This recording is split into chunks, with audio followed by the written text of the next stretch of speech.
All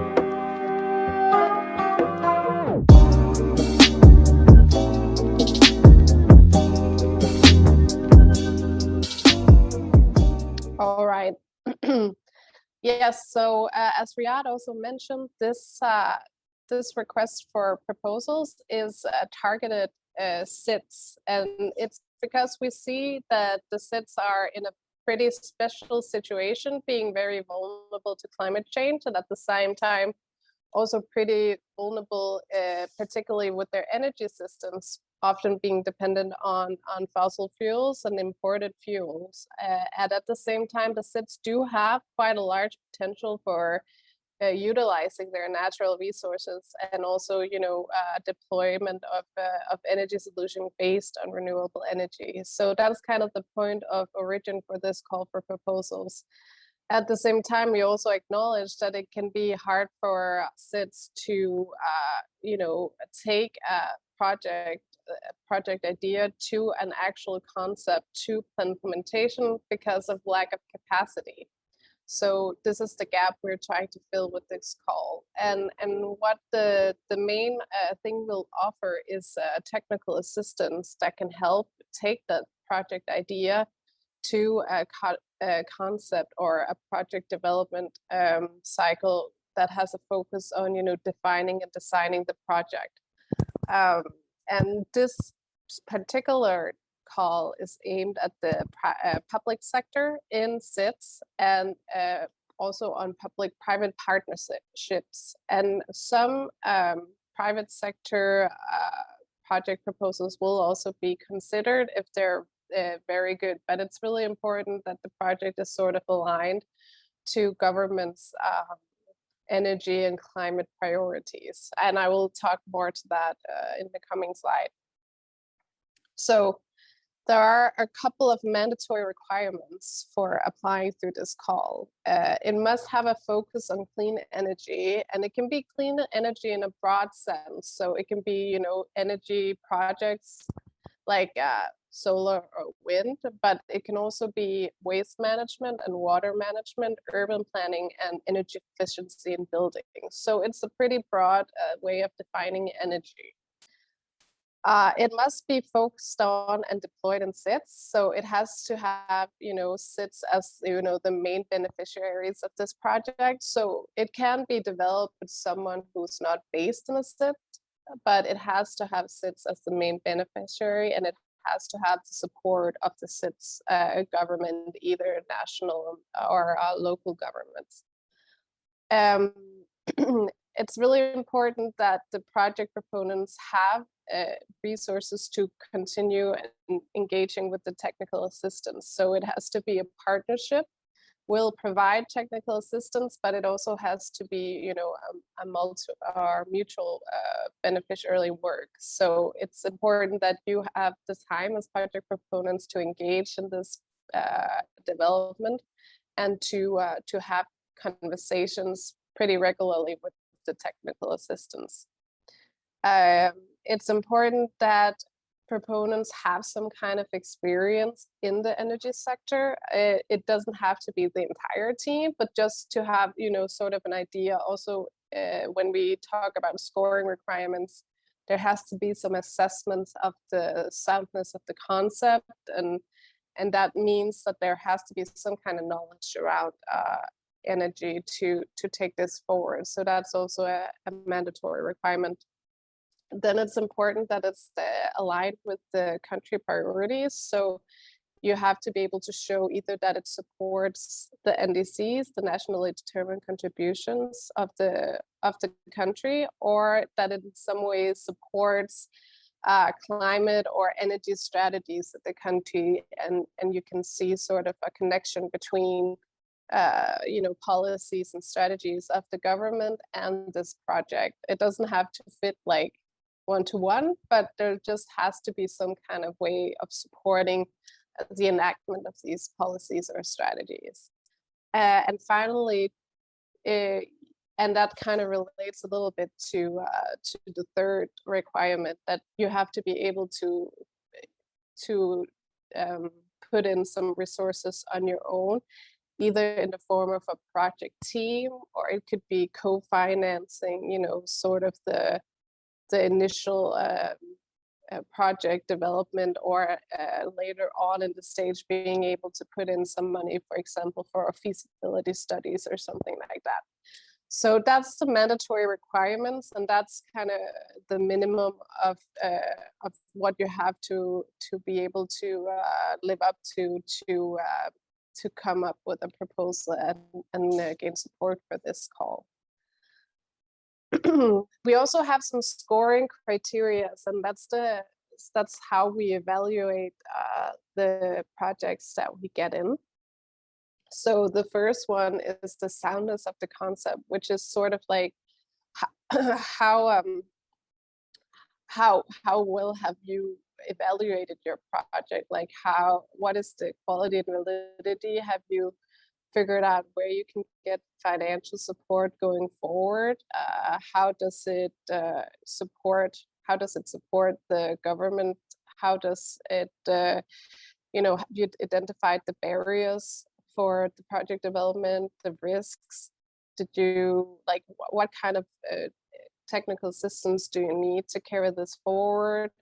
What are the financial estimates for the project? So it's just kind of like assessing the project idea overall, like taking into consideration, like, how do I carry this out?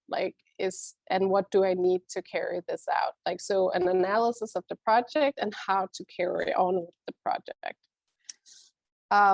Then we have some scoring criteria aimed at long-term sustainability. So you have the project and you have an idea of how you're going to implement it, but what about in the long term? Like, how will we make sure that this project lives on for a long time, and also after the technical assistance has been provided? So this is like risks, like for example, environmental, social, and regulatory risks. Then also the impacts and benefits of the project. Like, so it might be able to provide energy, but can it also provide jobs? Can it also reduce emissions? Some, like, all these cost-cutting issues that might be, a part of this project can also be laid out here. And of course, if it supports multiple sustainable development goals, that's also a big plus, because then you support several parameters of development, which is a positive thing. And then finally, of course, the scalability and the replicability of the project. Is it, like, can we make this in other places? Like, does it have a potential to work in other cities? And can we make it larger? Can it provide energy or services to more people going forward? So that's another kind of parameter we will score the project proposals on. And then finally, here's a timeline for the call. So it was launched in late April, and today we have the workshop and the Q&A. And then the call closes on Thursday, the 27th of May at 12 p.m. New York time. Then we'll aim for an announcement of successful applicants on Tuesday, 15th of June, with that caveat that it depends on how many proposals we'll get, so how much time we need to evaluate them. And then our hope is to start procurement pretty soon after, and beginning the project development together with successful proponents in the beginning of August, having some initial recommendations or results to show by November 2021. So yeah, this was just a short introduction to the call for proposals. This is primarily a session where you can ask questions and we can try and answer them. So I won't take too much more time presenting. And then please use the Q&A button up here or down here to ask your questions, and we'll try and answer them in the best way possible. Thank you for listening to me and for your attention. And me and Matteo will be here to answer all your questions now.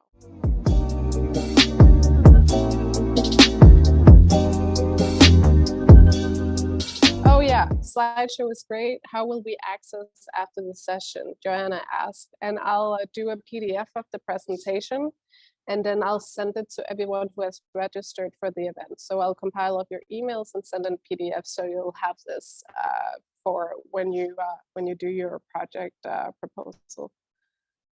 What kind of technical assistance? Well, after we have selected the proponents that we want to work with, we're going to have a talk with successful proponents on what kind of technical assistance you need. So you will have identified it, right, as a part of the soundness of the concept. You will identify what it is you need, what kind of help you need for moving forward with your project. And then that is what we're going to try and aim for, right? So it can be, help with pre-feasibility studies, or to make a solid business case for your project. Pretty much anything on a technical level that you're looking to have support with. So it's pretty open, and it also, of course, depends on what type of project you are submitting, right? If it's water management, it's a different type of technical assistance than if it's implementing or deploying solar PV across an island. So it's really in conversation with you and kind of exploring your needs that will guide the type of technical assistance that we provide. How much % of in-kind contribution should be? Well, that's kind of a little bit difficult to answer, right? Because it also depends on what type of in-kind contribution you are able to provide and what kind of project it is that you're seeking help to. If it's a large project that will, benefit a lot of people, but also is quite expensive, then it would be good to have, kind of a solid ground to stand on, and have you be in touch with probable financial beneficiaries as well, someone who can support the development of the project financially. And I assume if the project is rather big, you'll be able to provide a project team of a reasonable size. So it's a little hard to say specifically. It all depends on the size of the project and what what the aim of the project is, right? But yeah, so it's hard to give a percentage of how much the in-kind contribution should be. We'll have to see, like, when we assess the project. Sorry, Yvonne. All right. So Kimisha, can a country or an organization submit more than one proposal? And if so, can a country or organization have more than one successful project? Yes, in theory. We only sort of evaluate the projects via these scoring criteria. So if you're a successful candidate that has two projects that are really, really, really good and that get some high scores according to these criteria, yeah, then in theory you could have more than one successful project. Is it only technical assistance support being provided? Yes, it is only technical assistance support being provided in this call. So no seed funding or directly awarded grants. It's a way of really working on this project proposal to make it to a stage where we can take it further for a financial assistance. So it's really those project ideas that need initial stage development. And I think we have assessed that technical assistance is the best way to carry a project in that initial state forward. So I hope that answers your question. Do you encourage as well to submit projects that advance climate adaptation action? Yes, certainly. that could be a cross-cutting benefit, right? If you had sort of a project focused on energy and energy service, but that also had some kind of climate adaptation angle, that would be definitely would be a really good project, and something that we would encourage you very much to submit for this call. How many proposals do you expect the SIP will be able to cover? Yes, that's a good question, Lucia. Well, for now, we expect to cover 10 projects for this call for proposals, because this is like in the initial stage of the SIP, and it's our first call for proposals. So for now, it's we're going to try and support 10. And we'll also use this call as a way of, kind of evaluating. So how does the SIP work? As Riyad mentioned, we have 4 partners.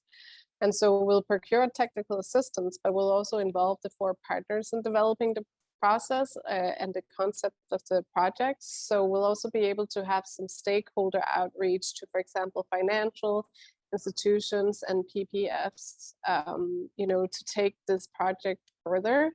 So it's not, for us, it's not only just, procuring some technical assistance and then you can talk to them, but we really want to see this process through and make sure that the projects come out in a really good way, during this time where you get the assistance. So for now, it's only manageable with 10 projects. Unfortunately, we would like to support a lot more, but hopefully we can do that in the future. All right, is the TA for help with the financial proposal? So we bring it to a project financer, or is it a TA on the physical side, conceptualizing it? I think it depends a little bit on how far we can get with the project, but maybe I'll let Matteo answer this question if you're there, Matteo.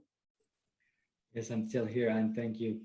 Errol, on your question, the TA can focus on both aspects, the financial element of the project structuring or design, but also the technological aspect. So there is the possibility of the TA to support pre-feasibility study, for example, for the technical feasibility of the project as well, but at the pre-feasibility level and not at the full feasibility because of the resources available for the TA support. But indeed, it can cover both aspects depending on the needs of the project. Over to you, Anne. Thank you. That was a good answer. Okay, Maria is asking, I am from Cape Verde. I would like to have the support of a Portuguese speaker. Is it possible? So that sort of depends if we're able to find someone speaking Portuguese that also have the competencies to help you with your project. So we'll try and do our best, but of course, it can be difficult to recruit someone who has that specific expertise that you might be looking for, and at the same time also speak Portuguese. But that's something we'll have a conversation about if you're selected as a successful proponent. Like, what are your needs, and how do we find someone who can support your needs in the best possible way? So I don't have an exact answer for that. It depends on multiple factors, but definitely we'll try to accommodate that as much as possible. Yvonne, is it possible that a German company apply without the local state entity joining? So maybe Yvonne,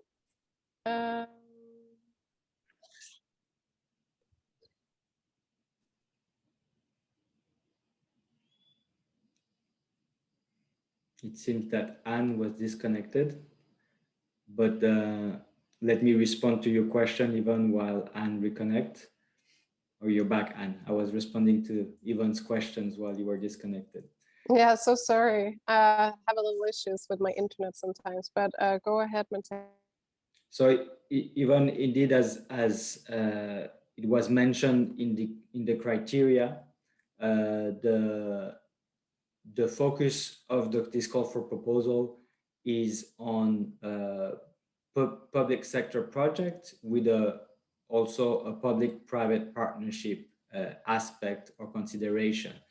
Some proposal solely from the private sector could be considered, although as part of the assessment, it will be assessed how the company would link with the public sector or the government in the country that the proposal is targeted, and assess how this proposal and the project proposal is aligned with the government's priorities for climate change and energy. So the response is yes, but you would need to demonstrate a strong link and a national engagement with your project concept as well. Yes, thank you so much for that. So I lost a few of the questions once I had the little disconnect. So I don't know if you can answer the next couple of questions, Matteo, and then I'll jump in. Yes, sure. So Thank you. Let me continue. Tanya, are projects limited to enhancing the enabling environment, developing policy, or can they be for large-scale implementation of a greenhouse gas reducing initiative?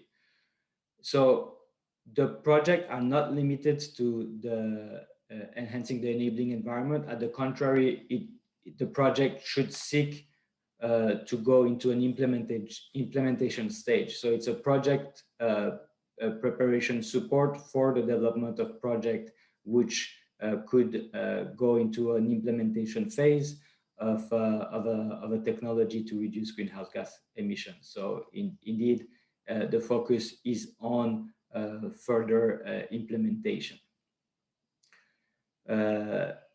Tetsuya, if we will keep that scheme in 2022 or later, that's our intention. This is a first call for proposal, but we hope it's not the last one, and to continue in the future. But this will depend on funding availability, and hopefully we'll have also a successful first call of proposal, which will allow us to continue. If we have a plan that we can use to submit your applications, we have shared the link of the brochure for the application process, and there are indications there on how to submit the application, and we will further share that information to the participants of this webinar. Kimisha, how often do we do a call for proposal, if that will be done annually, and the expected duration of each project? So we don't have yet defined a further call of proposals and the time frame in between call for proposal, but as I had mentioned before, the intention is to continue to do a new call for proposal from the SIP partners. And the duration of each project on the technical support, the expected duration is between 6 months to a year for the project support, and that the project could be supported in that time frame. Do you consider NPO as private sector? I'm sorry, I'm not sure what do you mean by NPO? Could you please further describe what you refer as an NPO? If it's an NGO, we could consider proposal from an NGO.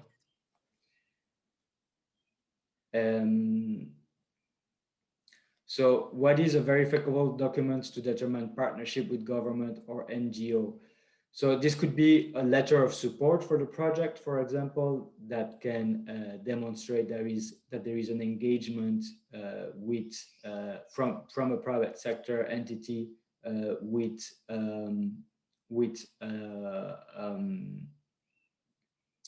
with a government entity. So that's the type of documentation that we will be looking at. For example, it could be a letter of support or partnership agreements that is established with the government. And do you want to take back the next batch of questions? Yes, I'm back now. Sorry, everyone. So we came to Solomon, right? Who's asking, are there priority sets you're focusing on receiving proposals from, or is it open as long as requirements are ticked? So no, we don't have any priority set. It's open for all sets who are, who are ticking the requirements. So of course, it would be great to see proposals from, Caribbean, the Pacific, from all over, but it depends on, the soundness of the project and the long-term benefits, and of course that the requirements are ticked. So that's our main way of navigating through the proposals.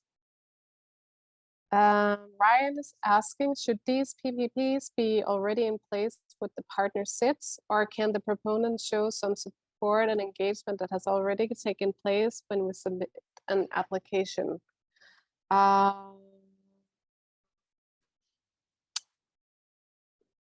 Okay, so I guess, Ryan, you're asking how official or how official and formal the partnership with the public sector has to be. And I think it would be, of course, would be good to show support and engagement that has already been taken place, but it would be good to have some kind of evidence of support for that particular project that you're trying to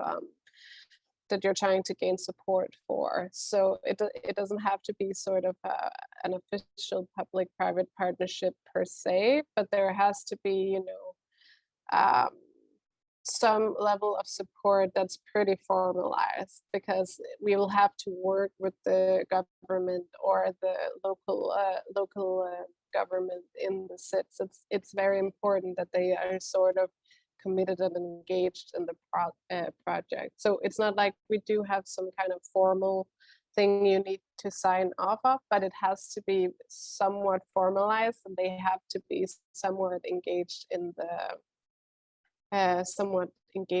process during the TA.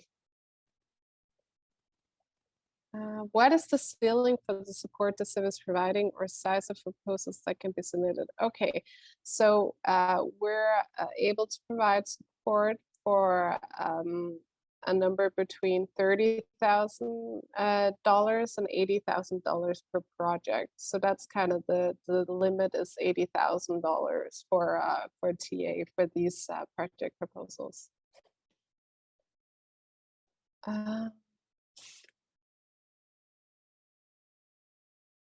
Oh yeah. So Joanna says that I sent her a PDF of the submission form that shows all the questions that you sort of have to provide answers to submit your project proposal. And I'll of course share that as well as the slides with all of you. So you have that as a physical piece of paper or a PDF on your screen, and you can go through it before actually typing in your answers in the online form. So really good, Joanna, just to make that that clear to everyone. I'll send that after this session as well. Oh, Matteo, the NPO has been defined. Do you want to answer that question? So for an NPO, if it's a company set up, a non-profit company, it would be considered as private sector and demonstrate some level of engagement with the public sector and the government as well. So similarly to a private sector company.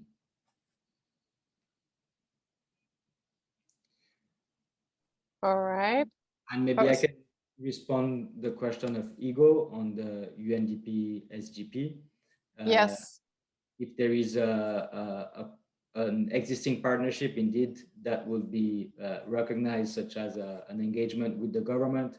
I just would like to precise also, if there are UNDP colleagues, other UNDP colleagues online, that the proposal should be submitted though by the partner, by the provincial government or other government entity, if there is already an existing support by UNDP through the SGP or other initiative. That is not an issue, but it should be submitted by the partner. Over to you, Anne. Thank you. So Yvonne, where to upload the letters of support if there's only the formula to describe the project? So you can just describe that you have this letter of support and what your engagement with the public sector is. And then if we select you to move on in the process, that will just ask for it as as a sign of proof that what you wrote is true. So that's how we'll do it for now. We really want to get everyone to use the forums to kind of mainstream the selection process as much as possible. But we'll reach out to you for the letters of support if and when we need them.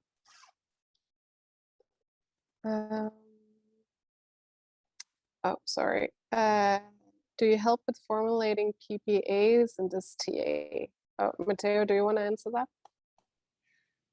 Yes, so the TA can support barriers that the project identifies for further development. So if PPAs would be one of such barrier, or if the government entity would like to issue PPAs for a specific technology or size of project, and that is a barrier that would be help to remove the implementation of projects, this is something that could be considered. So the project that is being submitted should identify what is the barrier that the SIP call for proposal will support in removing. So indeed, this could be something to be supported. Back to you, Anne. Thank you. So Tatsuya is asking if the TA partner can be selected by applicants or the TA will be provided by the SIP. So as I mentioned before, we'll have a conversation about this, but it will be the SIP that procures the TA. So we'll kind of have the final say, but we'll of course listen to all requests from successful proponents. So it won't just be us selecting whoever we want. We'll have a conversation on how we can procure the best TA for your specific needs. Yvonne, also where to upload the budget of the technical assistance and the proportion of foresees in-kind contribution. Is there a template? Well, you don't have to do a very comprehensive budget. It's fine for now just to, try and fill out, identifying the different kinds of financial estimates, and then have sort of a written budget of the technical assistance, just, highlighting the overall sort of engagements that you need support with via the technical assistance, and the proportion of foresee. Yeah, well, I think you can just put it in writing, and then if we need some kind of elaboration on it, we'll reach out to you. But for now, just follow the template and put in what you're able to in that.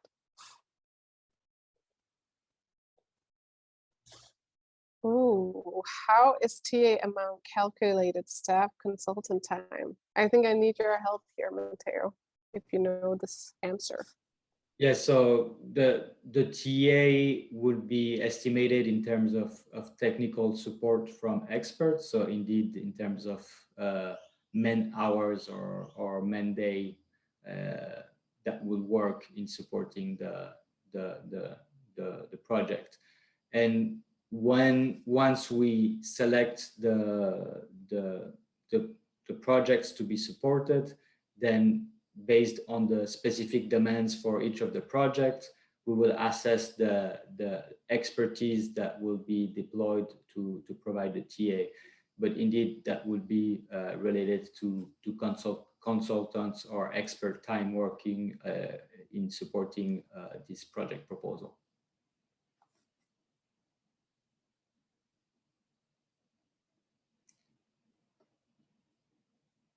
And I'm muted. You, or you want to go ahead? You can answer this. So, Kimisha, if this call for TA is sorry, the call is for technical assistance proposal solely, or would there be support for on-the-ground implementation? Or would the TA support also assist in identifying financial support for implementation of the project developed? So this is preparation technical assistance. So the TA would assist preparatory phase of project development at an early stage.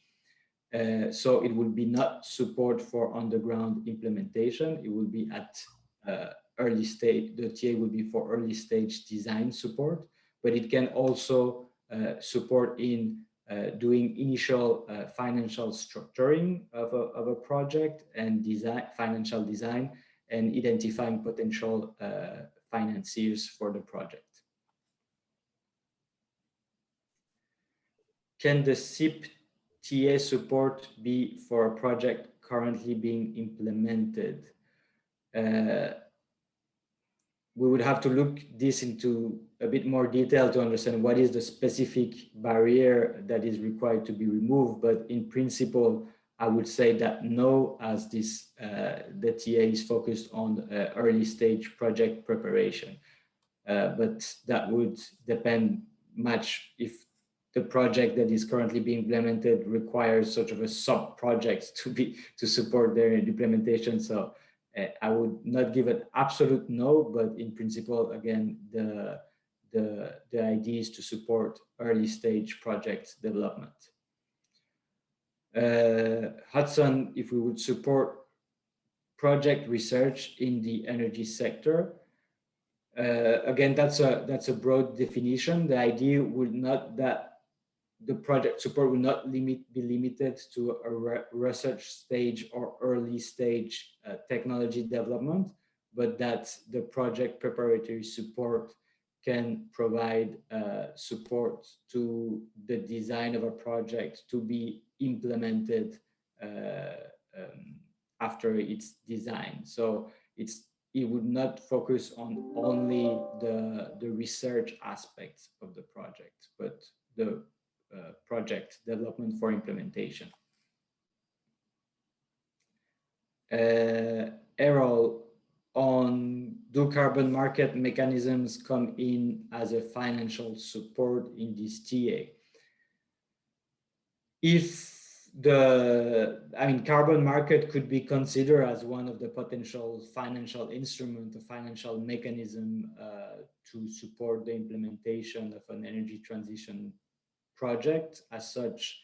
Indeed, if there is interest of exploring carbon market as a potential support, and there is interest from the government in accessing the carbon market through for example, the Article 6 of the Paris Agreement, and exploring ICMOs as part as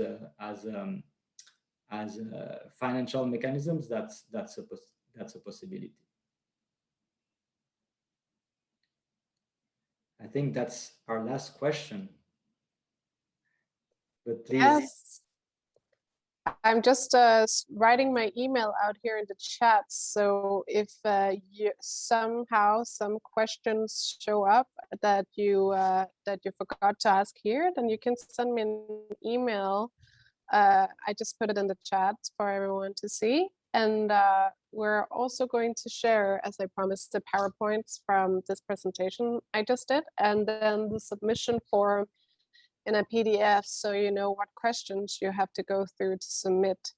And then, yeah, just thank you so much for attending this session. I hope you got some answers to all the questions you had. They were really good, and it was a pleasure seeing the interest in our call. And yeah, we look forward to receiving a bunch of really good project ideas and to hopefully work with some of you going forward. So thank you, everyone, and have a great weekend. Bye.